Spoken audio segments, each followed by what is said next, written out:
यीशु के बावरकत व जलाली नाम में आपको खुद शांति हो। Hallelujah hallelujah. खुदा के बहुत शुक्रगुजार हैं। लास्ट हफ्ते थे यूहन्ना की इंजील के ऊपर हम स्टडी कर रहे थे, सीख रहे थे। आज हमारा जो टॉपिक है वो हमारी स्टडी से हटकर है। आज हम जो सीखने जा रहे हैं टॉपिक है ज़िंदगी क्या है। तो हमें ओल्ड टेस्टामेंट हमें क्या, पुराने टेस्टामेंट बताता है, न्यू टेस्टामेंट में क्या हमें देनी चाहिए। अभी क्या हम इसके स्टैंडर्ड लोग में आते हैं कि हमें देनी चाहिए, 10वां हिस्सा ही देना चाहिए। तो ये कुछ सवाल हैं। अगर दैनिक टाइम थी तो वो क्या किस सूरत में थी और कितनी किस्म की थी, तो इसके हवाले से हम सीखेंगे। अब जबकि यीशु मसीह ने वो शरीयत को कंप्लीट किया है, तो अब हमारे को क्या देनी चाहिए, क्या नहीं देनी चाहिए, ये सारे सवाल का खुलासा करेंगे और सीखेंगे। फर्स्ट ऑफ ऑल दैनिकी वो वर्ड है कि अपना 10वां हिस्सा देना। दैनिकी क्या है? अपना 10वां हिस्सा देना। 10वें हिस्से के मुताबिक अगर पहले जब आप सब आपको पता होगा कि शरीयत जो मिली थी वो मूसा के ज़माने में, उस टाइम मूसा नहीं आया था, लेकिन सबसे पहले जो 10वां हिस्सा दिया था वो इब्राहिम ने दिया था। फर्स्ट ऑफ ऑल मेरी सबसे रिक्वेस्ट है कि अभी जो मेंशन हुआ है वो कुछ भी नहीं लिखे, मतलब आपको खुद काम करना चाहिए। सब लिखा है या बाद में डॉक्यूमेंट किसी का क्वेश्चन हो, सवाल पूछना हो, बाद में पूछ सकते हैं। अभी हमारा मेनली फोकस यहाँ पे सामने होगा। सबसे पहले दहेगी किसने दी थी? दहेगी की वहां पे लिखा 10वां हिस्सा किसने दिया था? इब्राहिम ने दिया था। किसको दिया था? धन के सदर को। आए मेरे साथ पैदाइशी के नाम उसका 14 बाब शवादे होंगे ताजा है, तो मैं कोशिश करूंगा कि मैं खुद रीड भी कर लूं ताकि आपको इजली हो। पैदाइश की किताब उसका 14 बाब उसकी 20 आयत से लेके 24 आयत तक पढ़ेंगे कि इब्राहिम ने जो 10वां हिस्सा दिया था, क्योंकि अक्सर हमें ये भी सीखने को मिलता है कि दहेगी जो है वो तो मूसा को दिया गया था कानून, लेकिन ये तो मूसा से पहले, शरीयत से पहले। आज हम इसका खुलासा करेंगे कि ये जब इब्राहिम ने दी थी तो इब्राहिम ने क्या दिया था, क्या कॉन्सेप्ट है, क्या वो मैच करता है या नहीं करता। ताकि कलाम में यूं लिखा है, और मुबारक है खुदा ताला जिसने तेरे दुश्मनों को तेरे हाथ में कर दिया। तब इब्राहिम ने सबका 10वां हिस्सा उसको दिया। और सदूम के बादशाह ने इब्राहिम से कहा कि आदमियों को मुझे दे दे और माल अपने लिए रख ले। और इब्राहिम ने सदूम के बादशाह से कहा कि मैंने खुदा ताला आसमान और जमीन के मालिक की कसम खाई है कि मैं ना तो कोई धागा, ना जूती का तस्मा, ना तेरी और कोई चीज लूं, ताकि तू ये ना कह सके कि मैंने इब्राहिम को दौलतमंद बना दिया, सिवा उसके जो जवानों ने खा लिया और उन आदमियों के हिस्से के जो मेरे साथ गए। सो अनयर और अस्काल और मिम्रे अपना अपना हिस्सा ले ले। अभी यहाँ पे दो किस्म के बादशाह, दो बादशाह, तो एक बादशाह नहीं है, एक सदूम का बादशाह और दूसरा सालिम का बादशाह है। सालिम का बादशाह जो है वो मलकीसेदेक है, सदूम का बादशाह जो है वो है। यहाँ पे इब्राहिम ने जब दहेगी दी, 10वां हिस्सा दिया, तो वहां पे इब्राहिम कहाँ गया था? जंग करने। कहाँ गया था? जंग कर गया था। तो उसका जो लूट का माल था उसमें से उसने दहेगी दी, मतलब 10वां हिस्सा दिया। उसने जो वहां से जंग की उनका जितना भी मालूम पता था वो सब लूट कर लेकर आ गया अपने शहर में। उसमें से उसने क्या किया? अपना 10वां हिस्सा निकाला और उसने सालिम के बादशाह मलकीसेदेक को दिया। लेकिन उसका जो 90% का हिस्सा था वो उसने सदूम के बादशाह को दिया। तो यहाँ पे कोई 10% फिक्स, देखें वहां पे उसने 10 उसको दे दिया, 90 उसको दे दिया। तो ये कॉन्सेप्ट नहीं आता कि ये हम दहेगी दे सकते। क्यों? क्योंकि इब्राहिम ने वहां पे जंग करके लूट का माल दिया था। आज अगर हम एग्जाम्पल दे देंगे इब्राहिम ने दिया था, तो इब्राहिम ने तो जंग का लूट का माल दिया था। हम बोलेंगे हम अगर लूट कर आएंगे, किसी शहर में जाएंगे, जंग करेंगे, लड़ेंगे, तो जुड़ा लुट के लेके आएंगे, तो फिर दहेगी तो आगे लोगों को कॉन्सेप्ट है मैच नहीं करता। और आगे इसका कोई रेफरेंस भी नहीं मिलता कि इब्राहिम ने अपनी पैदावार या अपनी कमाई में से हजूर दिया हो। इसका कोई रेफरेंस नहीं मिलता हमें आगे। क्यों? क्योंकि जब हम इब्राहिम की किताब पढ़ेंगे उसका साथ तो वहां पे क्लियर लिखा है कि ये इब्राहिम ने लूट का माल दिया है। आप ऐसा निकाले इब्राहिम की किताब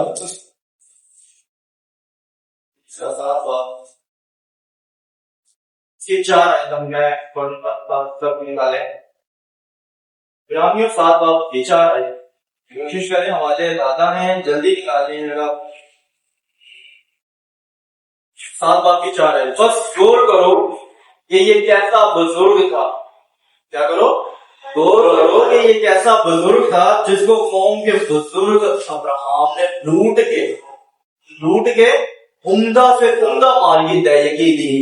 लूट के यहाँ पे कहा नहीं गया कि उसने अपनी पैदावार या अपनी कमाई का हिस्सा दिया, वो तो लूट कर आया था तो उसने दे दिया। उसमें से उसने 10% उसको दिया और 90% जो उसने सदूम के बादशाह को दिया था। उसने कहा था कहीं कोई ऐसा ना कहे कि इब्राहिम मेरे माल की वजह से दौलतमंद हो गया है, तो वो कहता है मैं एक जूती का तस्मा भी नहीं लूंगा। हर चीज सिवाय इसके कि जो वो लोग वहां से लूट दे, बस उन्होंने कुछ खाया पिया होगा वो नहीं रख दे सकता क्योंकि लोग खा चुके हैं। लेकिन जो अभी फिलहाल मेरे पास है उसका 10वां हिस्सा मैं साहिब के बादशाह को दूंगा और 90% जो हिस्सा होगा मैं किसको दूंगा? सदूम के बादशाह को। तो ये एग्जाम्पल है कि मैच नहीं। फर्स्ट एग्जाम्पल मैंने क्लियर कर दी आपको कि वो किसे लूट के मांगे, आगे नहीं मिलता कि हमने अपनी कमाई का हिस्सा दिया होता। आगे हम पढ़ते हैं पैदाइश की किताबों का 28 बाब उसकी 30 आयत निकालेंगे। ये तारीख वो है जो शरीयत से पहले की बात है। पैदाइश 28 बाब 30 आयत। याकूब ने मन्नत मानी, ये मन्नत है। याकूब ने क्या मानी? मन्नत मानी और कहा अगर खुदा मेरे साथ रहे और जो सफर मैं कर रहा हूँ जिसमें मेरी हिफाजत करे और मुझे खाने को रोटी और पहनने को कपड़ा देता रहे और मैं अपने बाप के घर में सलामत लौट आऊं तो खुदावन मेरा खुदा होगा। ठीक है, फिर आगे कहता हूँ ये पत्थर जो मैंने सतून सा खड़ा किया है खुदा का घर होगा और जो कुछ तू मुझे देगा दे उसका 10वां हिस्सा जरूर ही तुझे दिया करूंगा।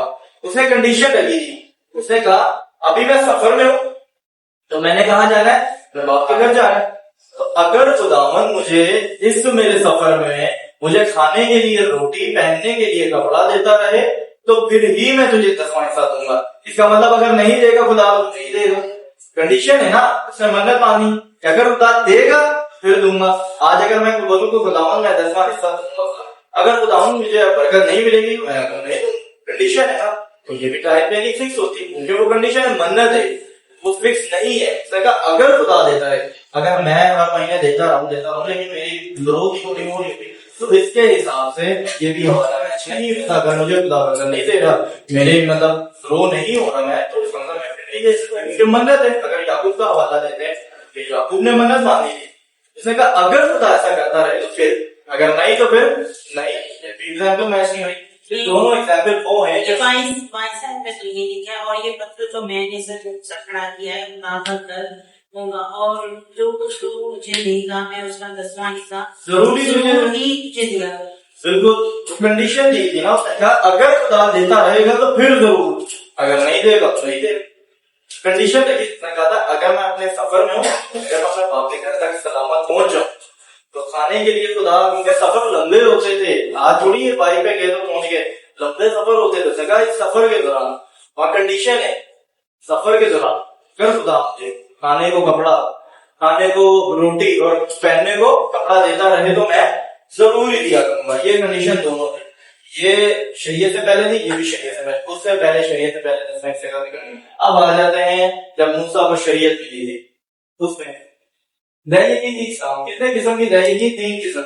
एक लाभियों के लिए, आए मेरे साथ गिनती की किताब निकाले, गिनती 18 बाब 30 आए, जल्दी निकालो।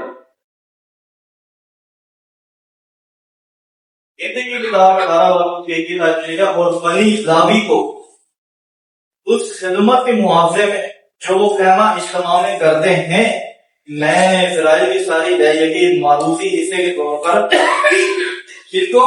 लाभियों को। ये लाभियों को दिए और लाभियों को ये कंडीशन दी गई थी कि आपने अपनी विरासत, अपनी प्रॉपर्टी नहीं खरीदनी 12 कबीले थे जिसमें से 11 को उसने मिराज दी, उनके कबीलों को उनको जगह दी, शहर दिए, कबीले सारी चीजें दी। लेकिन जिनको नहीं दिया गया था इनको एक स्पेसिफिक शहर दिया गया कि आपने इधर ही रहना है, आपने अपनी कोई प्रॉपर्टी नहीं खरीदनी, आपको जो दयकी आएगी लोग लाकर आकर देंगे हैकल में, आपने इसी से गुजरना है, आपने अपनी जगह तक नहीं खरीदी। अगर आप इनका कॉन्सेप्ट है, अगर आज अगर कॉन्सेप्ट से अगर वो अपने आपको लाभी कॉन्सेप्ट करे तो उनकी तो अपनी प्रॉपर्टी है। ये कॉन्सेप्ट भी यहाँ पे लाभी वाला कॉन्सेप्ट कॉन्सेप्ट पर नहीं बना, क्लियर लिखा है। आगे दूसरी तरीके है काहिन के लिए 18 बाब की रहते हैं 25 के ऐसे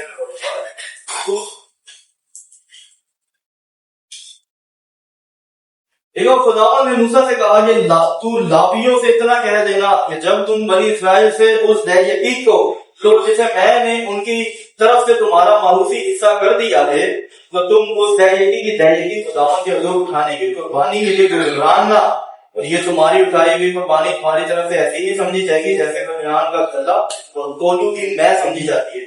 इस तरीका से तुम भी अपनी सब दयकियों में से जो तुमको बनी इस्राएल की तरफ से मिलेंगे खुदावन के हजूर उठाने की कुर्बानी के लिए खुदावन की ये उठाई हुई कुर्बानी मारूम काहिन को देना। किसको देना? मारूम का। फोकस करें यहाँ पे जब लाभी दयकी ले रहे हैं लोगों से तो वो अपनी दयकी का फिर दयकी का हिस्सा निकाल रहे, अपनी दयकी इनको मिल गए, लेट्स अज्यूम 10,000 मिली, 10,000 का 10,000 का जो बनता है उसका 10वां हिस्सा उन्होंने निकाला, वो निकाल कर आप कहाँ लेके गए? काहिन के पास। काहिन को जाकर उन्होंने दी और उसके लिए कुर्बानी गुजारा। वो लिखा वो जो कुर्बानी होगी लेकिन वो कैसे तुम्हारे लिए साबित होगी कि वो कोलू के तेल की मालिक खालिस हो तुम्हारे, क्योंकि अपना आप लोगों ने लोगों से लेना है, अपना हिस्सा लेकर फिर आपने काहिन को भी देना है। आज हम अगर आज ले रहे हैं दयकी लोगों से ले रहे आगे इनसे सवाल पूछा जाए कि आप आगे क्या कर रहे हैं, किसको देगी? तो ये सिखाती है कि लाभी लेते थे फिर वो अपना दयकी का हिस्सा निकाल के किसको देते थे? काहिन को देते थे। और काहिन फिर क्या करता था? खुदा की हजूर कुर्बानी गुजारता, वो भी खुद नहीं करता था, वो खुदा के हजूर क्या करता था? कुर्बानी करता। साढ़े बेवा यतीम परदेसी के लिए सिस्ना 14 बाब निकाले में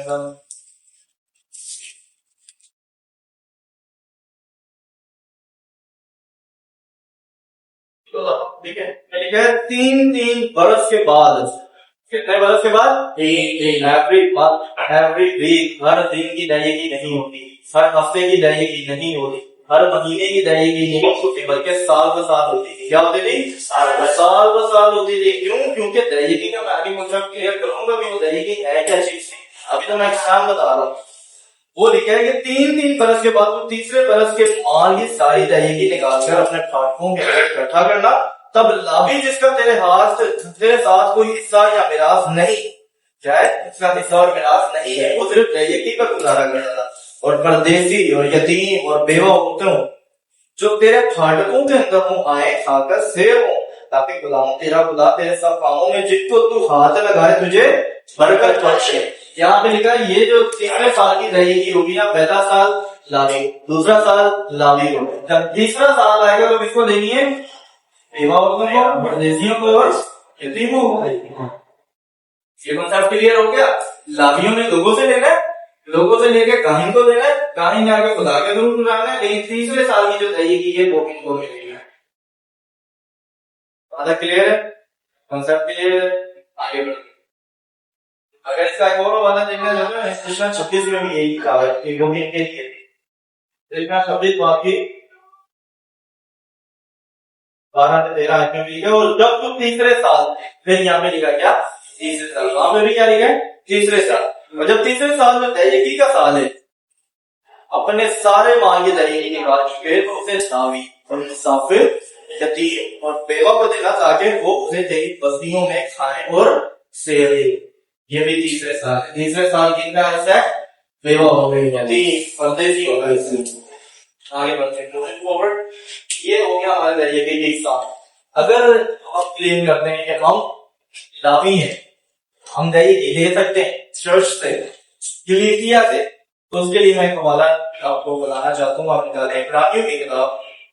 अगर जो आज के लिए कर रहे हैं हम दयकी ले सकते हैं क्या हम लाभी हैं, उनके लिए हवाला है इब्रानियों 7 बाब की 5 आयत में पढ़ूंगा, जोर से इसको अंडरस्टैंड कीजिएगा। इब्रानियों 7 बाब की 5 आयत, ठीक है। अब लावी की औलाद, किसकी औलाद? लावी की औलाद में से जो कहानत का ओहदा पाते हैं उनको हुक्म है, इनको हुक्म है, उनको हुक्म। उम्मत यानी अपने भाई, उम्मत की बात हो रही तो उम्मत कौन है यहाँ पे? इजराइल की बात हो रही है, इजराइल उम्मत है। क्या उम्मत यानी अपने भाइयों से, अगर से वो इब्राहिम ही की सुलभ से पैदा हुए। यहाँ पे गौर करें, लिखा है कि उम्मत यानी अपने भाइयों से, अगर से वो किससे पैदा हुए? इब्राहिम के सुलभ से पैदा हुए हैं। आज हम कुछ से क्या इब्राहिम के सुलभ से पैदा हुए, ब्लड रिलेशन है आपका इब्राहिम के साथ? उसने कहा था कि जो इब्राहिम ही के सुलभ से पैदा हो, शरीयत के मुताबिक लाइए। किसके मुताबिक है? शरीयत। आज हम बोलते हैं कि शरीयत तो बड़ी क्लोज कर दी गई है, जिद्दत में क्लोज कर दी है, लेकिन ये तो हमने दी थी, ये तो शरीयत से पहले थी। तो जीसस तो ये खुदा तो यहाँ पे खुद कह रहा है, अगर तो तहरीकी लेनी है तो किसके हिसाब से लेनी है? शरीयत के साथ। कहां लिखा है? इब्राहिम के हिसाब से लेनी है, उसने तो शरीयत से पहले दी थी। कॉन्सेप्ट समझ में आ रहा है? क्या पढ़े? लास्ट हिस्सा दोबारा पढ़े, ठीक है। अगर वो इब्राहिम के सूरत से पैदा हो, फर्स्ट ऑफ ऑल तो ब्लड रिलेशन होना चाहिए। अगर आप दही ले रहे हो, आपका ब्लड रिलेशन होना चाहिए। आपका अगर नहीं है, आगे बढ़ना है, ठीक है। शरीयत के मुताबिक लें, शरीयत के मुताबिक क्या लें? दही है। शरीयत जब नहीं रही तो फिर दही भी इस चीज की सिंपल क्लियर हो रहा है। यहाँ पे 5 आयत 7 आयत पढ़ जाए, इसमें क्या लिखा है, ठीक है। और इसी में कलाम नहीं, सॉरी 12 आयत इसी का 12 रानियों की 7 की 12 भी पढ़ेंगे। अभी मैंने 5 पढ़ा है ना, कि वो कौन लेंगे रहेगी? इब्राहिम की सूरत में जो पैदा हुआ होगा, और वो लेंगे रहेगी किसके हिसाब से लेंगे? शरीयत के हिसाब से लेंगे। 12 आयत में पढ़ते हैं, ठीक है। और जब कहानत बदल गई तो शरीयत का भी बदलना क्या है? जरूर है। जब जिदर ने ये चीजें खत्म कर दी, समझ आ रहा है? अंडरस्टैंड कर रहे हैं? इधर सुने, मेरी बात सुने, समझ आ रहा है? वो ये जब कहानत बदल गई कि वो टबरनेकल, वो हैकल वाला कॉन्सेप्ट ही खत्म कर दिया, कुर्बानियों वाला सिस्टम ही खत्म कर दिया। आज अगर देखें, जिनको मैं समझता हूँ सिंपल अंडरस्टैंडेबल बात है कि ये हुक्म है, यकीन क्या जितना भी था ये इजराइल को दिया गया था, यहूदियों को दिया गया था। चर्च हैकल जो थी उनकी वहां पे यरूशलेम में थी, उसके लिए सारे कानून थे।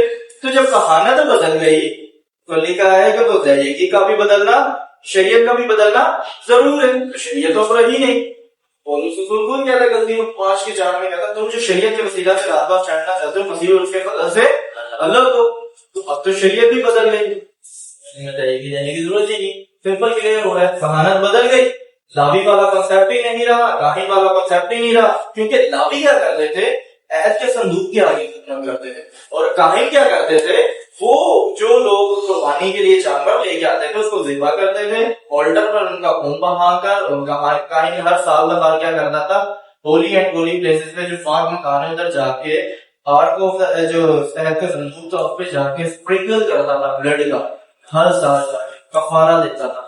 तो जब ये कहानत ही नहीं रही, काहिन वाला कॉन्सेप्ट ही नहीं रहा, क्योंकि काहिन तो कुर्बानी देता। आज अगर वो कहते हैं मैं काहिन हूँ, जिससे पूछा जाए कि आप लहू लेकर क्या होली प्लेसेस में लेके जाते हैं जानवरों का? फिर उनसे पूछा कि आप लावी ऐद के संदूक के आगे वो करते थे, ऐद का संदूक कहाँ है आज? क्लियर हो रहा है? ये जब कहानत बदल गई, क्या फिर शरीयत का बदलना जरूर है। तो ये कॉन्सेप्ट यहाँ पे क्लियर होता है। Got it? क्लियर है यहाँ पे? आगे बढ़। अब चाहिए किस चीजों की होती है? अगर हम कहते हैं कि यार वो तो दूर से पैसा नहीं सी, तो लोग ना मैं तेल अनाज वगैरह लेके जाना है, क्योंकि लोगों के पास होता है कैश, इतना पैसे इसलिए आपको निकाले 27 जल्दी निकाले सहबार की किताब उसका 27 उसकी 30वीं आयत से मैं पढ़ूंगा। और यहाँ पे सिंपल क्लियर होता है देखिए किस चीज की देनी है हमें, देखिए किस चीज की देनी है, सिंपल क्लियर लिखा। अगर कोई समझदार हो, समझने वाला हो तो समझ सकता है, ठीक है। और जमीन की पैदावार क्या लिखा है? जमीन की पैदावार की सारी रहेगी, वो जमीन के बीज की या दरख्त के फल की हो, खुदावन की है, खुदावन के लिए यहाँ पे कहाँ ही क्या कमाई पैसा कैश, ठीक है। जमीन की पैदावार और दरख्त का फल जो है वो किसका होगा, मैंने लिखा जमीन की पैदावार और दरख्त का फल जब वो गुलामन का होगा। आगे बढ़ते। अच्छा यहाँ पे आगे आज मैं ये भी क्लियर कर दूं, कथी साइड में लिखा अगर कोई अपनी तयकीन में से कुछ छुड़वाना चाहे तो वो उसका 5वां हिस्सा उसमें मिलाकर छुड़ाए। क्या करे, मैं क्लियर करता हूँ यहाँ पे थोड़ा मैं ना थोड़ा चेंज करूँ थोड़ा।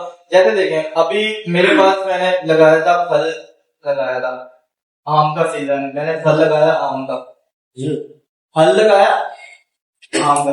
अब साल बाद क्या हुआ कि मुझे इसमें से भाई आम की अच्छी पैदावार हुई, लेकिन मेरे दिल में मैंने बोला नहीं, मैं नहीं देना चाहता चर्च में, मैं हैकल में नहीं लेके जाना चाहता, मैं 10वां हिस्सा ये दहेगी के तौर पर चर्च में नहीं देना चाहता, मैं इसको अपनी फैमिली में या अपने घर में इस्तेमाल करना चाहता।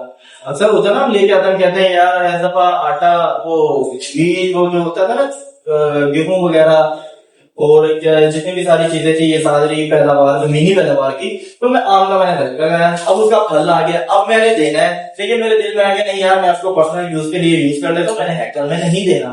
तो उसके लिए लाने भी कानून, उसके लिए भी कानून बनाया था अगर कोई छुड़ाना चाहे तो क्या करे, उसमें 5वां हिस्सा। अब 5वां हिस्सा क्या है, हम अक्सर ये बोलते हैं, हम समझते 10% है और 5% ऐड कर देंगे तो 15 होगा। इसकी जब तो इंग्लिश वर्जन में पढ़ते हैं 1/5, क्या 1/5 किसे कहते हैं, 1/5 किसे कहते हैं कि जैसे बाय द वे अब ये 100 रुपए है, मेरे जो माल का भी जितनी भी लागत है, फल जितना भी मेरे को पैदावार हुई उसकी 100 रुपए लागत है, इसका 5वां हिस्सा, इसका 5वां हिस्सा डिवाइड क्या करेंगे, कितना परसेंट होता है तो मांगे नहीं भाई, 100 को डिवाइड करेंगे जब 5 से 20 ना होता है 20%। अब जब इसका 20% हो गया तो खुदा कहता है कि इसके आम की जितनी कीमत है, जैसे अब मैंने बोला कि मेरे को 100 रुपए की आम की मेरी पैदावार हुई है, उसका मैं 5वां हिस्सा जो है 1/5 निकालूंगा तो वो बनता 20%। तो 10% तो मैंने आम के पैसे की लागत देनी है, ये आम के पैसे की है, 20% मैंने इसका वो दे दिया क्योंकि मैंने चुराना चाहता हूँ, मैंने अपने पर्सनल यूज के लिए रखना चाहता हूँ, तो 20% इसका हो गया, तो टोटल कितना परसेंट हो गया, बस ये सिखाएंगे कि 30% दें, क्योंकि कैश की बात, जब कैश देना है तो फिर 30% देना है, अगर पैदावार देनी है तो फिर कितने परसेंट देनी है, 10। लेकिन अगर मैं चाहता हूँ कि मैं ये चीजें नहीं देना चाहता, मैं अपने यूज के लिए पर्सनल यूज के लिए करना चाहता हूँ, बिजनेस करना चाहता हूँ, मैं नहीं कर देना चाहता हैकर में, उसका अगर मकसद ये 1/5 देकर 1/5 किसे कहते हैं 20% मिला के 30% दूंगा कैश की जरूरत में, तो फिर मैं समझ आ रहा है, ये चीज कैश का फिगर ही नहीं है, लेकिन जमीनी पैदावार दरख्त फल का दरख्त का फल होगा या आगे कृष्णा 14 बात का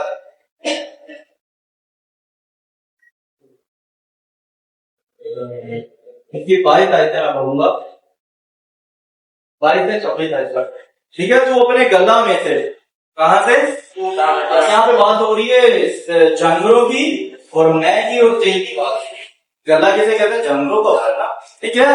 अब तू अपने गला में से जो साल ब साल तेरे खेतों में पैदावार हो यही देना, और तू यहाँ पे 2 जिक्र है, देखो एक गला की और दूसरा क्या है खेतों में से, कोई बात आ गई, खेतों में क्या था दरख्त फल, खेतों में और भी होता है जैसे मुंजी जैसे चावल वगैरह लगता है, ठीक है, गेहूं होता है, कनक होती है, सारी चीजें होती है, और दूसरा क्या है जानवरों, ठीक है। पैदावार लेकिन तेरे खेतों में पैदा हो जाएगी से ना, खुदावंद अपने खुदा के हजूर इसी मुकाम है जिसे वो अपने नाम के मस्कन के लिए चुने, अपने गला और मैं और तेल की तैयारी और गाय बैल को पेड़ बकरियों के पैदावार को खाना, ताकि तो हमेशा खुदावंद अपने खुदा का खौफ मानना सीखे। यहाँ पे क्या लिखा गया, भेड़ बकरियां मैं तेल, मैंने लिखा मैं तेल जमीन की पैदावार जो है, तो जानवर भी मैं लिख देता हूँ यहाँ पर, जानवर जो आपको जैसे आपने बकरियां 14 22 से कौन सा है, 14 और 22 इसकी हवाला यही नया और इसका नए में भी मिलता है। नए की किताब का 10 बाब जब स्कूल में रीड कर लीजिएगा, घर पे जाकर नोट करेंगे। अभी मैं सिर्फ आपको पढ़ा टाइम शो से शेयर करने वाला ये टॉपिक, ठीक है। 10 बाब की 37 में लिखा हुआ है, और अपने ढूंढे हुए आटे और अपनी उठाई हुई कुर्बानियों और सब दरख्तों के मेवों और मैं और तेल में से पहले फल को अपने खुदावन के घर की टुकड़ियों में, कोठरियों, काहिनों के पास और अपने खेत की तय की लावियों के पास लाया करें, क्योंकि लावी सब शहर में जहां हम काश्तकारी करते हैं जैसा सब लेते हैं। कहानी का कैश आपने अभी तक जितने मैंने हवाले पढ़े वहां पे कैश का जिक्र है। कमाई का हिस्सा है जमीन की पैदावार, दरख्त, जानवर, फल, मैं, तेल, सारी चीजें। अच्छा, फिर ये कॉन्सेप्ट किया जाता है कि उसमें कैश का चलेगा। क्लियर कर दे, तुम्हारे मेहताब निकाले इस्लामी मिसाल का 14 बाब the book of economy chapter 14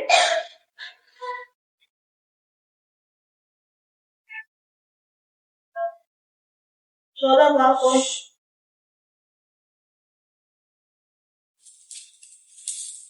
की 25 है। चलो मैं 24 आयत से पढ़ता हूँ।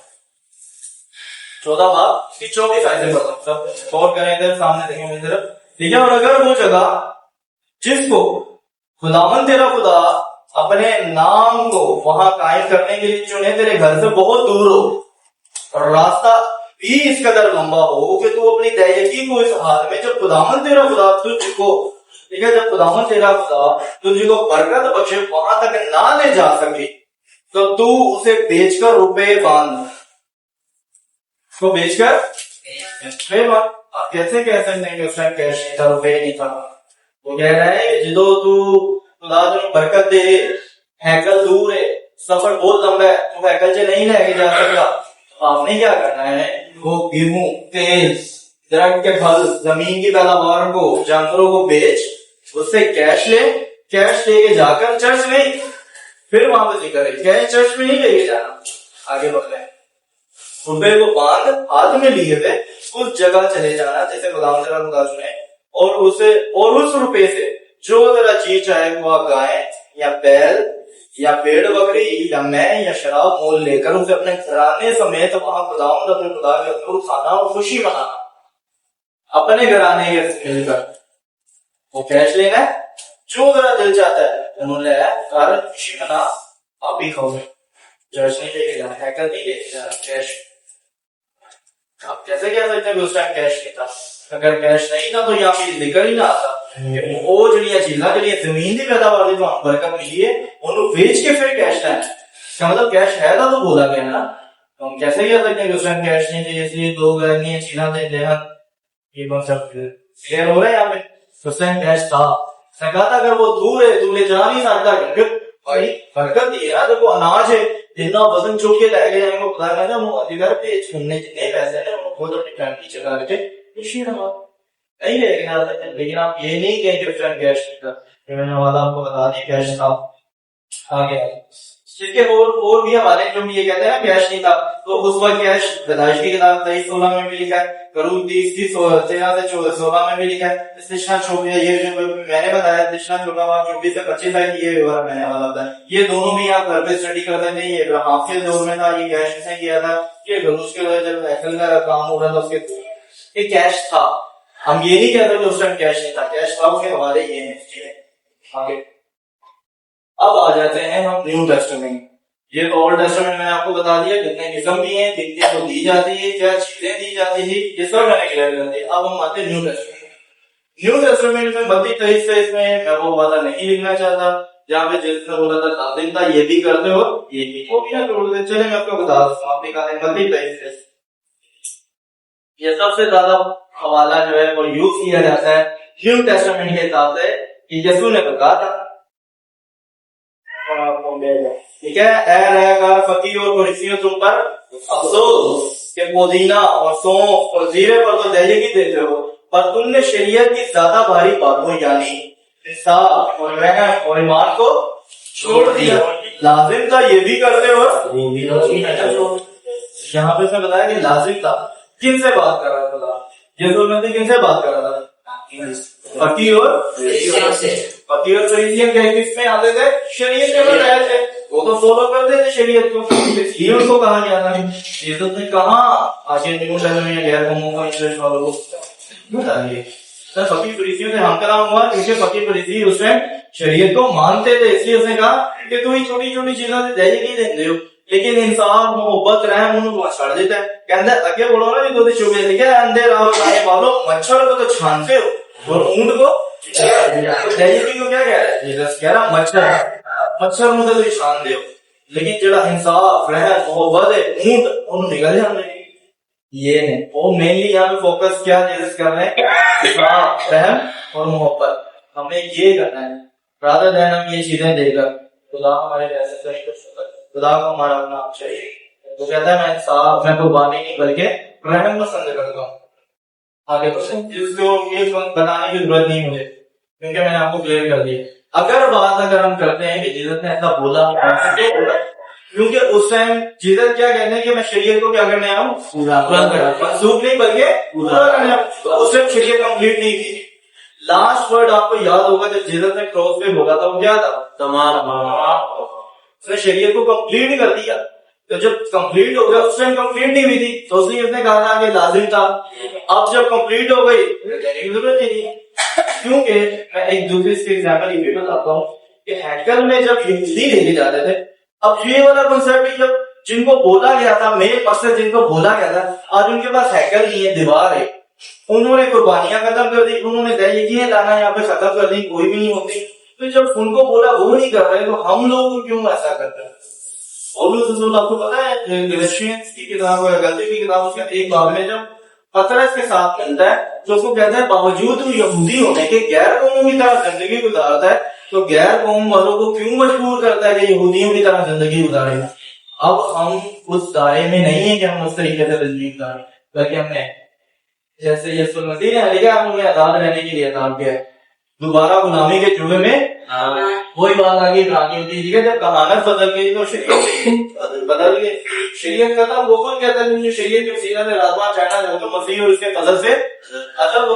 अगर हम शरीयत के 613 रोज से कितने 613, तो मार्टिन लूथर जब अलग हुआ था रोमन कैथोलिक से उसकी कहता था अगर आपने एक रोज शरीयत का फॉलो किया तो आपको सारा शरीयत और भी कहता है अगर उन्हें एक पे करना है तो सब पे करो, की पे क्यों? अगर बात हम करते हैं कि की जो है वो अवधि है, क्योंकि वो तो शरीयत से पहले थी। शरीयत से पहले तो रहाम ने, उसके बाद नूह ने भी कुर्बानी दी थी, जब तूफान से निकला था तो उन्हें जाके कुर्बान का बना के पहले कुर्बानी दी थी, तो शरीयत से पहले वो भी है, हम वो भी कर सकते हैं। लेकिन क्योंकि हमने जितनी भी लिखा है वहां पर हमने पढ़ा है ना 7:5 में, तो लिखा है शरीयत जो लेनी है किसके मुताबिक लेनी है, और दहेज की जो लेनी है किसके मुताबिक लेनी है? शरीयत नहीं है तो दहेज की काम। आगे बढ़ते हैं, अब निकालते हैं हम पौलुस रसूल की नीचे के पौल हमें क्या सिखाता है, क्योंकि पौलुस रसूल क्या कहता है मैं गैर कौमों का क्या हूँ, कौमियों 11 बाब की 13 आयतों को डिक्लेयर करता है अपने आप को। वो कहता है कि मैं क्या हूँ, लेकिन मैं ये बातें तुम गैर कौमों पे कहता हूँ क्योंकि मैं गैर कौमों का रसूल हूँ। तो गैर कौमों का रसूल, और गैर कौमों के लिए किसको चुना गया था? पौलुस रसूल को चुना गया था। और वो ये कहता है यहाँ पे हमारा 22 में भी कहता है, रोमियो 11 की 13 में भी कहता है कि मैं क्या हूँ, गैर कौमों का रसूल। आगे बढ़े आवाज भी इस बात की बात,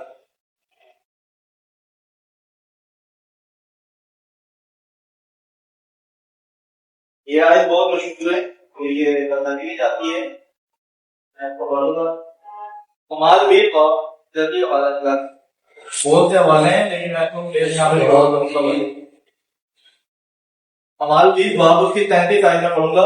मैंने किसी की चांदी या सोने या कपड़े का लालच नहीं किया, तुम आप जानते हो कि इन ही हाथों ने मेरी और मेरे साथियों की हाजतें रफा की। मैंने तुमको सब बातें करके दिखाई कि इस तरह मेहनत करके कमजोरों को संभालना, और खुदावंद यीशु की बातें याद रखनी चाहिए। उसने खुद कहा है कि देना लेने से मुबारक है। अब ये पौलुस रसूल ये बात कर रहा है, क्यों से कर रहा है पता है आपको? इसका टाइटल अगर आप पढ़े हैं, इसका 17 आयत से पढ़ने से पहले लिखा है इफिसस के बुजुर्गों के साथ। वो उसने इफिसस के बुजुर्गों को कहा कि मैं अब जाने जा रहा हूँ यरूशलेम, और मुझे पता है मेरे जाने के बाद फाड़ने वाले पीढ़ी आएंगे जिनको लोगों पर तरस नहीं आएगा। अब हम वो बात करते हैं कि वो, और कुछ लोग इसको प्रीच करते हुए कहते हैं कि वो टीचिंग की बात कर रहा है, वो टीचिंग की बात कर रहा है, लेकिन वो टीचिंग की किस टीचिंग की बात कर रहा है? नफे। लोग आएंगे, वो कानून यूज करेंगे, तुम्हारे से पैसा निकलवाएंगे, बोलेंगे जीसस ने नहीं किया, जीसस ने नहीं किया, तो क्या नहीं करो। मुझे पता है मेरे जाने के बाद फाड़ने वाले पीढ़ी आएंगे जिनको गला पर कुछ तरस ना आएगा। कह रहा है ये बातें मैंने करके दिखा दी कि मैं तुम्हारे दरमियान रहा, मैंने किसी के सोने चांदी का लालच नहीं किया, मेरे हाथों ने मेरी और मेरे साथियों की, वो कह रहा है मेरी और बल्कि मेरे साथियों की भी मेरे हाथों ने लानतें रफा की।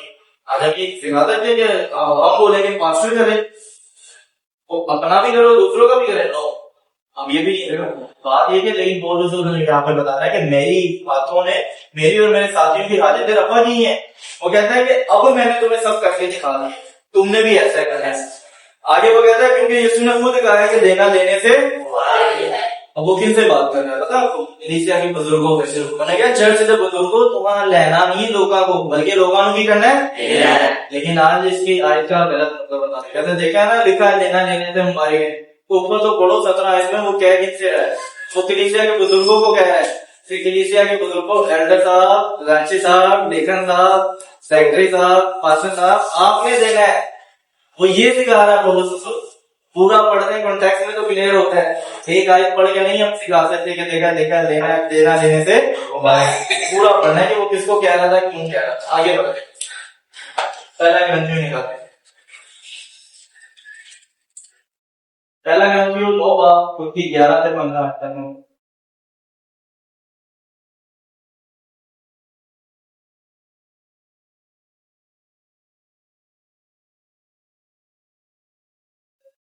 चलो मैं यहाँ पे कहूंगा 13 शॉर्ट कर रहा हूँ। 13 में लिखा है, क्या तुम नहीं जानते कि जो मुकद्दस चीजों की खिदमत करते हैं वो हैकल से खाते हैं? जो मुकद्दस चीजों की खिदमत करते हैं, जैसे लावी थे वो हैकल में खिदमत करते थे, वो कहां से खाते थे? यही से जो उनको लोग लाते थे हैकल में, उन्हीं से खाते थे। ठीक है, वो हैकल से खाते हैं। वो जो कुर्बान गाह की खिदमत के दौरान थे वो कुर्बान गाह के साथ हिस्सा पाते हैं। इसी तरह खुदावंद ने भी मुकर्रर किया कि खुशखबरी सुनाने वाले खुशखबरी के जरिया से, खुशखबरी के वसीला से गुजारा करे, खुशखबरी के वसीला से। मैं ये नहीं कहता कि आपने बिल्कुल नहीं देना ही नहीं चर्च से, आप दें, लेकिन वो कह रहे हैं, खुद कह रहा है खुशखबरी सुनाने वाला खुशखबरी के वसीला से गुजारा करे, खुशखबरी के वसीला से। वो जो चर्च में लाया जाता है, हदिये दिए जाते हैं, तो आपने के वसीला से गुजारा करें, ऐसे फोकस करेगा। ठीक है, लेकिन आगे बात सुने, पौलुस रसूल यहाँ पे बता रहा है कि हैकल से जड़ी खिदमत करते हैं, हैकल की चीज़ा खाना है। लेकिन पौलुस रसूल आगे क्या कह रहा है? लेकिन मैंने इनमें से किसी बात पर अमल नहीं किया और ना इस घर से ये लिखा है। क्या कह रहा है? ना मैंने इस घर से लिखा है। अगर आप खाली वो आयत पढ़ते हैं ना 14, तो वहां पे लिखा है, देखा पौलुस रसूल ने खुद लिखा, लेकिन वो खुद कह रहा है 15 आयत में क्लियर कर रहे हैं अंदर, और किसी बात पर अमल नहीं लिखे, लेकिन मैंने इनमें से किसी बात पर अमल नहीं किया, ना इस घर से लिखा कि मेरे बात से ऐसा किया जाए। कह रहा है मेरा, क्योंकि मेरा मरना इससे बेहतर है, वही मेरा मरना। आओ मतलब समझिया आए जबरदस्त तालीम जाएंगे पौलुस वो देखा मुझे आपके पैसों की जरूरत नहीं, इसलिए अच्छा है मैं तुम्हारे पैसे लाऊं, मैं तुम्हें ना मर जाऊं अच्छी करने, मैं आपके पैसे नहीं लेना चाहता, मैं अपना फकर नहीं खोना चाहता, कि मैं चाहता हूँ कि मैं खिदमत करूं, अपने पैसों से कमाई करूं और इसी हाथों से मैं अपना गुजर बसर करूं। तो आटे बोलो ना, कहता मैं किसी के सोने चांदी का लालच नहीं करता। वो खुद कह रहा हूं ना मैं इस घर से लिख रहा हूँ। ये कहता है अगर मैंने ऐसे करना तो मैं कहता हूँ उससे अच्छा मेरा मरना अच्छा है।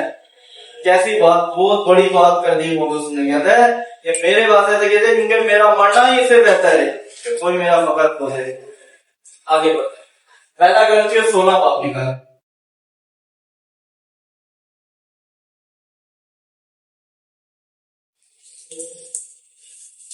ठीक है, अब उस चंदे की बाबत जो मुकद्दसों के लिए किया जाता है, जैसे मैंने कह दिया वैसा ही तुम भी करो। उन्हें क्या चंदे के बारे में चंद यहाँ पे दहेगी भी लिख सकता था ना, अगर दहेगी का कॉन्सेप्ट है तो पौलुस रसूल दहेगी भी लिख सकता था। चंदा ऑफरिंग, आपने करना है। और वहां पे भी एक मकसद था, आपको पता है पौलुस रसूल वहां पे अगर लोगों से कलीसिया से चंदा लेता था तो वो जहाँ पे जाके यरूशलेम की कलीसिया को क्या करता था, हेल्प करता था। क्योंकि यरूशलेम की कलीसिया क्या थी, कम लोगों की, उनको जाके यहाँ से लेता था, वहां से पैसे लेके उनकी खिदमत करता था, उनको देता था, वो अपने लिए नहीं यूज करता था। वो कहता मैं अगर तुम्हारे पैसे जाने ना तो पहला मैं मर जाऊंगा तो मेरे लिए बेहतर है। आज हम ये सिखाएंगे, आज कोई ये बोलेगा पौलुस रसूल की तरह, कोई भी नहीं बोलेगा। आगे बढ़ते हैं, ठीक है। हफ्ते के पहले दिन तुम में से हर शख्स अपनी आमदनी के मुआफिक कुछ अपने पास खर्च छोड़ा करे, ताकि मेरे आने पर चंदा करने ना पड़े। कहते हैं हर हफ्ते, जैसे आपको पता है, कह रहे हैं कि मैं आता हूँ फिर मैंने आकर कैश इधर फोकस करें, आप लोग पैसे लेकर अपने पास छोड़ो, ताकि बाद में जब मुझे वहां कलीसिया के पास जाना हो ना तो होते तो इकट्ठे ना करो पैसे, आप लोग इकट्ठे करके रखो, अपने पास रखो। फिर उसके बाद आप क्या करो, अपने पास रखो, तो जब मैंने जाना होगा जिसको आप मुकर्रर करोगे, वो यहाँ पे ये भी कहता है, जैसे मैं बोलूँ कि भाई मैं अनूप को देना चाहता हूँ, अनूप आप जाके यरूशलेम की कलीसिया को हेल्प करके आओ, तो आप यरूशलेम की कलीसिया को हेल्प करके आओ। तो यहाँ पे वो दिख रहा है, कह रहा ताकि मेरे आने पर चंदा करना ना पड़े, उस टाइम पहले करके रखो अपने पास। आगे बढ़ते। अच्छा, इसमें भी पौलुस रसूल में ये भी सिखाता है, अब ये भी नहीं करना कि मेरे पास है नहीं लेकिन मैं फिर भी देते जा रहा हूँ। पौलुस रसूल क्या कहता है इसके बारे में, पहला ग्रंथियों 8 आप निकाले।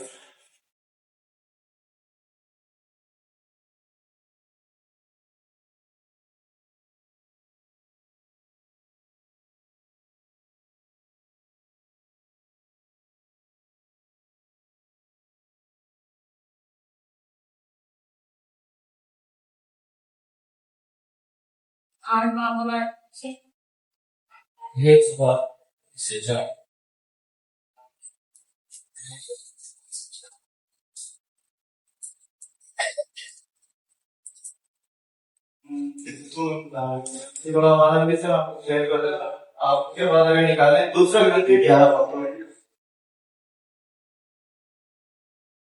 दूसरा ग्रंथी 11 बाबू के 7 से 9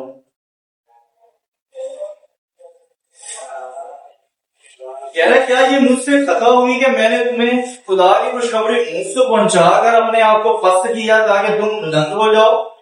मैंने कलीसियाओं को लूटा, यानी उनसे उजरत ली ताकि तुम्हारी खिदमत करूं। मैंने बताया ना, पौलुस रसूल अगर किसी कलीसिया से लेता था तो वो आगे जाके दूसरी कलीसिया की हेल्प करता था, इसलिए वो लेता था।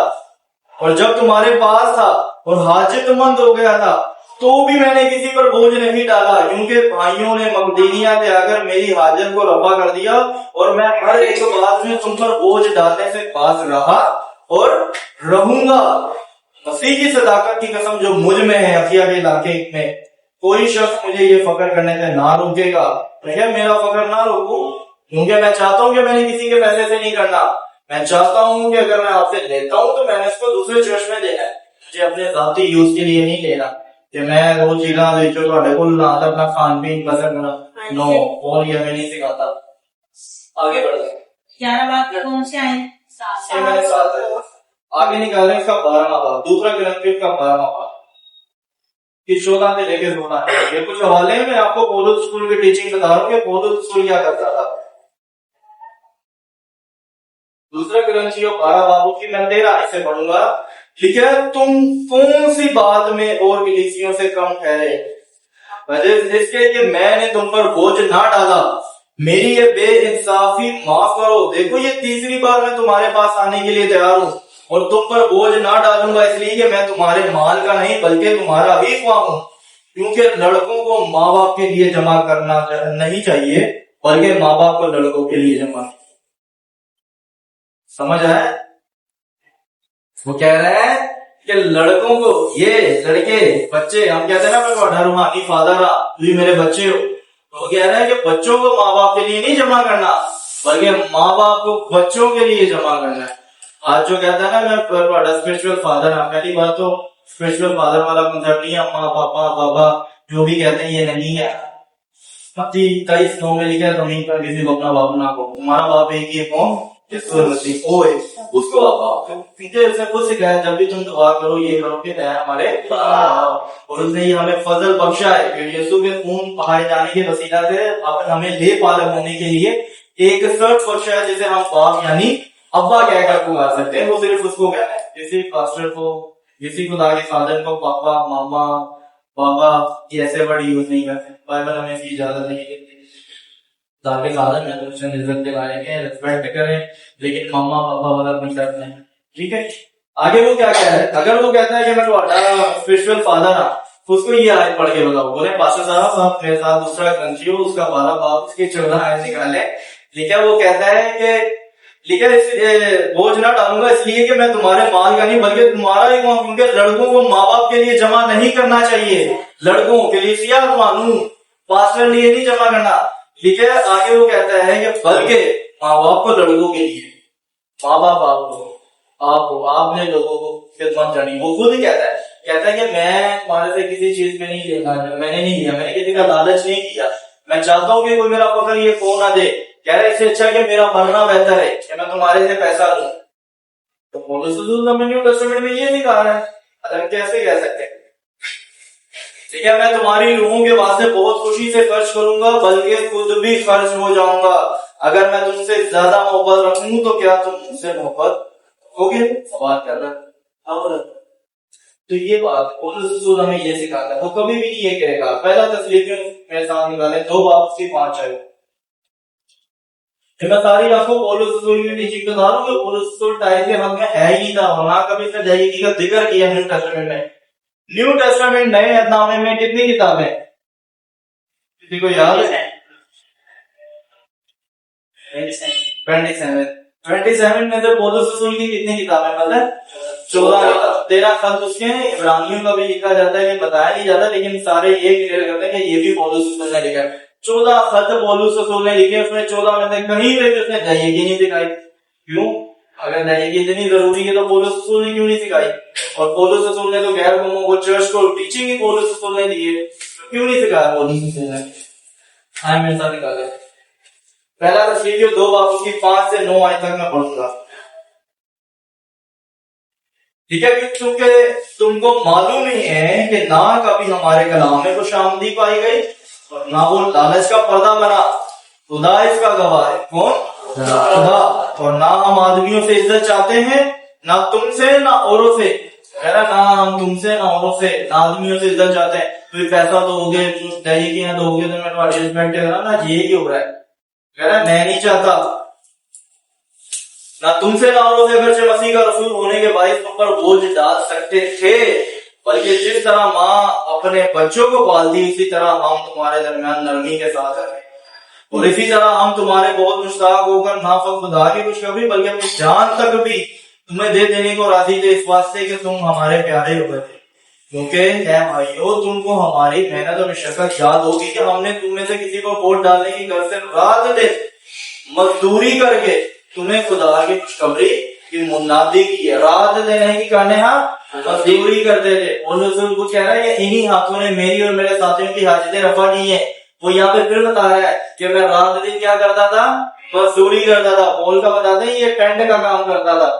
बोले भाई मिलो तो खुदा ने मेरी तो कॉलिंग आई है। आज वर्ड बोलते हैं कॉलिंग की है। वो कह रहे उसकी तो कॉलिंग हुई थी। वो तो कह रहे रसूल आपको वोट डिक्लेयर कर दे यहाँ पे। वो कहता कि मैं वोट डाल सकता था लेकिन उसने नहीं डाला। वो कहता था खुद मेहनत करता था।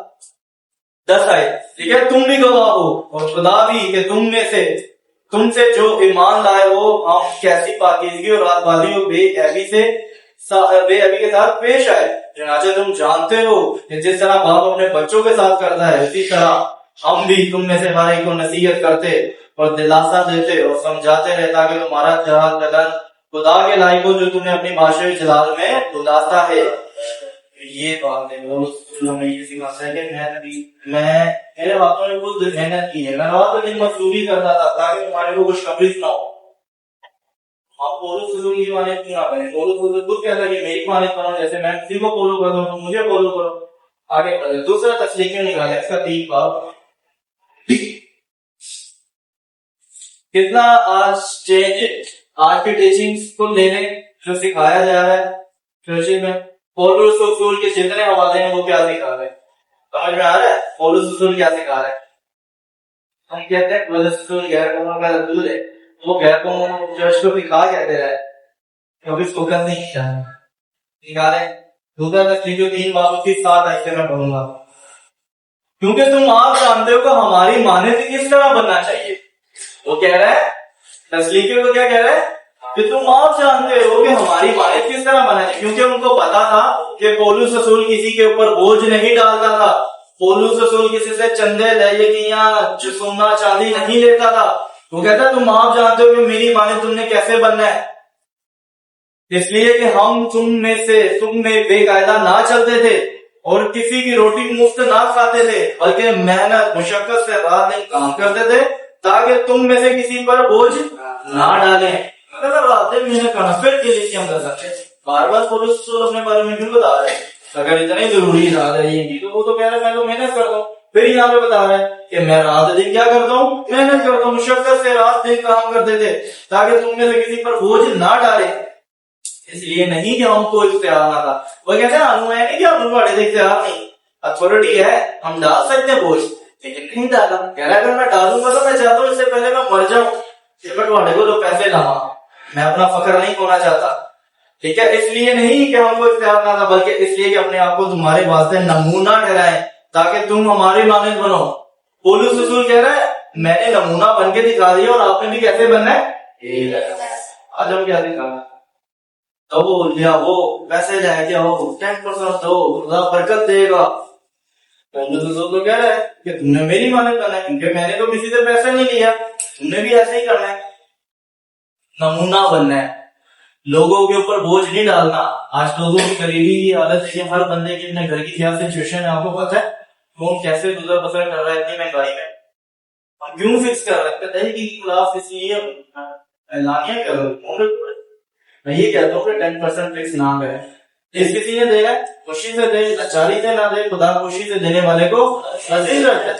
अगर मैंने खुशी से 500 दूं, 1000 दूं, 10,000 दूं, 20 लाख रुपए दूं, ये मेरे पैसों की वसात से मुझे नहीं बरकत देगा, ये देखेगा कि इसने खुशी से दिया। तो चाहे मैं डबल देंगे। जैसे वो 2 अमरीन वाले का क्या केस था, वो एक बकेट था, वहां पे हर बंदा आगे पैसे डाल रहा है, आवाज आ रही धड़ल धड़ल, पीतल का बर्तन था ना, तो वहां पे जब 2 सिक्कों की आवाज आई, बाकी लोग आ रहे थे अकड़ से, वो डाल रहे थे, शोर हो रहा था, वो अकड़ से जा रहे थे ताकि पता चले कि जवान यहाँ से गुजरा है, फिर भांडा सही शोर में चला है, पता लगे कि नहीं कितना पैसा लेता है। खुशी से देने वाले को क्या करता है, यहाँ पे क्लियर हो रहा है। वो कह रहा है नमूना ठहरे, वो वाला नमूना नहीं बनना, ऐसा नमूना बने हर चीज नमूना, लेकिन इससे काले पैसे नहीं आए होते तो ये नमूना नहीं बना। Very dangerous. मैं ये कहता हूँ कि टाइम जो है ना वो डेंजरस है, तो उसको ग्रेस के अंदर मिक्स नहीं करें, फजल और शरीयत को मिक्स ना करें। शरीयत इस टाइम के लिए थी, फजल इस टाइम के लिए था। अब हमने लिखे मसीह हमें आजाद रहने के लिए आजाद किया। आगे बढ़ते 10 आयत में, और जब हम तुम्हारे पास थे उस वक्त भी तुमको ये हुक्म देते थे कि जिसे मेहनत करना मंजूर ना हो वो खाने भी ना पाए। अब बताए, वो कहते हैं जिन्होंने मेहनत नहीं ना करनी, जिन्हें मुफ्त खानी है, बोलूँ अगर मेहनत ये करनी तो रोटी भी ना लो, चाहे तो इन्हें कहा था आप लो, फिर कोई बच्चा काम ना करे तो इनकी क्या पहले ही काम ही नहीं करता, इन रोटी ना दो, इन्हें थोड़ा बाहर नहीं कर दो, बेटे हम ना खुआओ और हमको भेजे हो, मेहनत करो तो फिर खाओ। और यहाँ पे ये बता रहा है कि जिसको मेहनत करना मंजूर ना हो वो खाने भी ना पाए। आगे बड़ी इंपॉर्टेंट बात है, कहता है हम सुनते हैं तुमने पास बेकायदा चलते हैं। क्या मैनू पता है कोई ऐसे लोग हैं ने जेडे बेकायदा चलन दे रहे और कुछ काम नहीं करते बल्कि औरों के काम पे दखल देते हैं। ऐसे शख्सों को खुदावंद यीशु मसीह में हुक्म देते हैं और नसीहत करते हैं कि चुपचाप करके अपना काम अपनी ही रोटी खाएं, चुपचाप करके अपनी रोटी खाओ, शेरे काम दे जगह ना दो, ठीक है। और तुम भाइयों नेक काम करने में हिम्मत ना हो। हर कोई हमारे इस खत की बात को ना माने तो उसे निगाह में रखो और उसे सोबत ना रखो ताकि वो शर्मिंदा हो। वो कहता है अगर कोई मैच खाने अपनी मेहनत करके कमाई करके तुम्हारा खाना है कि मेरे पहले तो गुजारा नहीं करना, अगर तुम समझ लो कोई अंदर शख्स है तो की करो जो किनारा करो, ताड़ से रोको। आप क्या आप घर बंदे ही नहीं करना चाहते कि हम ताड़ा नहीं, तो हर बंदे ही कर रहा है ना। ये आप देख लो मोस्टली क्या बनाया बिजनेस बना रहा है, मैं किसी को अपना टारगेट नहीं कर रहा, ये आपके सबके सामने ये ऐसा हो रहा है। तो जिन्हें हम लोग सवाल करें पहला करेंसी हमारे कॉपी का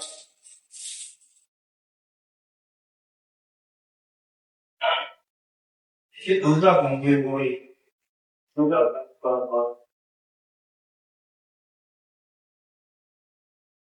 दूसरा वही हाँ दूसरा करेंसी हो 8 बार। अब है भाइयों हम तुमको खुदा की उस फजल की खबर देते हैं जो मकदीनिया की कलीसिया पर हुआ कि मुसीबत की बड़ी आजमाइश में उनकी बड़ी खुशी और सख्त गरीबी ने उनकी सकाफत को हद से ज्यादा कर दिया। मैं गवाही देता हूँ कि उन्होंने मकसूर के मुआफिक बल्कि मकसूर से भी ज्यादा अपनी खुशी से दिया। उन्होंने क्या दिया? खुशी से दिया। उन्हें क्या उन्हें पता है कि जड़ी कलीसिया है जड़ी कलीसिया मकदीनिया की कलीसिया इन्होंने बहुत ज्यादा दे दिया है। उन्होंने दिया ताकि मैंने आगे जाके यरूशलेम की कलीसिया को मैं खुद गवाही देता हूँ उन्होंने बहुत ज्यादा दे दिया। ठीक है और इसके राज और मुकद्दसों की खिदमत की शराकत की बाबत मैं तुमसे ठीक है हमसे बड़ी मिन्नत के साथ दरखास्त की और हमारी उम्मीद के मुआफिक ही नहीं दिया बल्कि अपने आप को पहले खुदावन के और फिर खुदा की मर्जी के हमारे सुपुर्द किया। इस बात से हमने तीतस को नसीहत करके कि जैसा उसने पहले शुरू किया था वैसा भी तुम इस खिलाफ के काम को पूरा भी करे।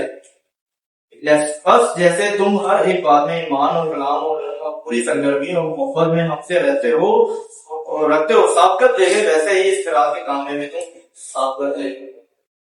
उन्हें क्या तुम हर काम ने बेचे मदीनिया की कलीसिया ने की थी हेल्प तो बहुत की थी उन्हें लेके तीतस को देते थे तीतस ने जाके यरूशलेम की कलीसिया ने जाके उन्हें दी हेल्प की।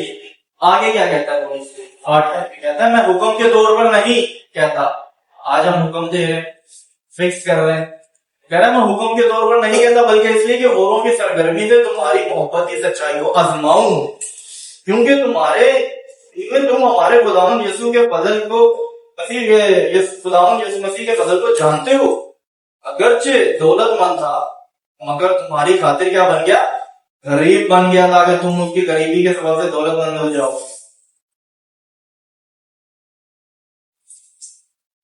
हाँ 12 शॉर्ट कर दो 12 में लिखा अगर क्योंकि अगर नीयत हो तो फिर आप उसके मुआफिक कबूल लो।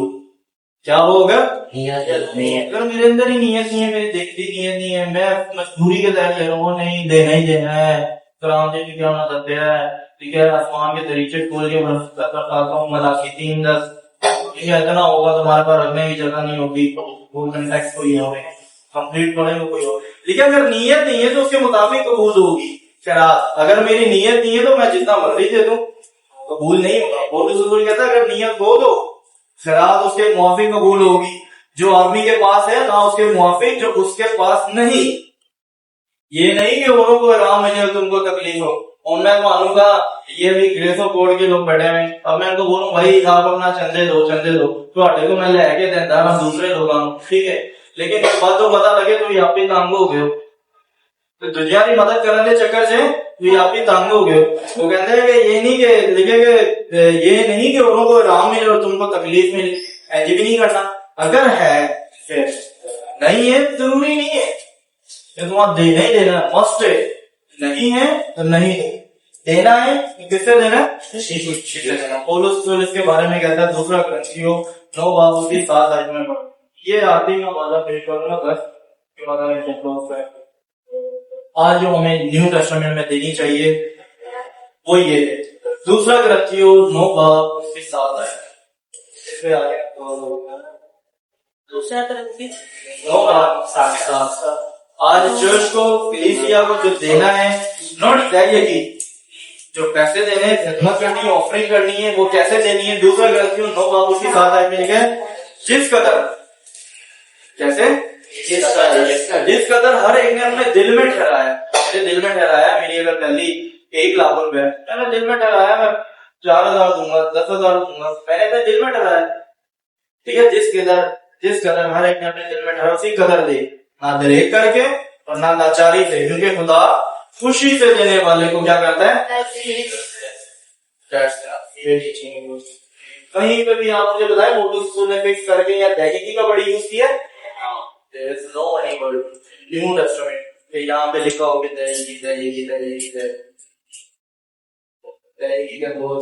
खत्म हो गया जब कहानत बदल गई तो शरीयत का बदलना जरूर है। दूध के अंदर तुम जो शरीयती वसीला से रात बात छड़ना चाहते हो मसीह रूह के मदद से अगर हम सही की देते हैं करते हैं, मैं यही कहता हूँ इसमें सपोर्ट नहीं करो, पास नहीं दो आपको लिखा खुदा ने बरकत दी, बढ़ चढ़ के हिस्सा दो, लेकिन मैं ये सोचता हूँ ये नहीं करो, मुझे इससे मसला है, ये फिक्स नहीं करो, फिक्सिंग नहीं है, फिक्स ये नहीं करो। तो मैं दे रहा हूँ भी बट है कि इन्वेस्टमेंट में आपने दे रहा है खुशी से दो, लाचारी से ना, खुशी से देने वाले को दे सकता, आपने जितने गलती देनी याद करो, नहीं होगा तो जितना करो आपको पाना है, ठीक है। जिस कदर जिस किसी ने अपने दिल में करा है 10 दिया, 15 दिया, 20 दिया, 30 दिया, 50 दिया, 100% दे दो यार, लेकिन पुलिस की टीचिंग में कहीं पे मिलता है कि उसने लिया, अगर उसने लिया भी तो कहाँ पे लिया, दूसरे की लीजिए अपने अवसर से ही, ठीक है। इससे पहले मैं मर जाऊँ अच्छी बात है मेरे लिए, मैं अपना पोषण नहीं खोना चाहता। आज हमारा पोषण है, मैं नमूना बना हुआ अपने मीटिंग माने करना है, आपने ऐसा बना है, तो ये आज का टॉपिक था, हमारा क्लियर हो गया है, हमने तो गाला समझ लिया, अगर किसी को फ्यूचर हो तो हम यहाँ पे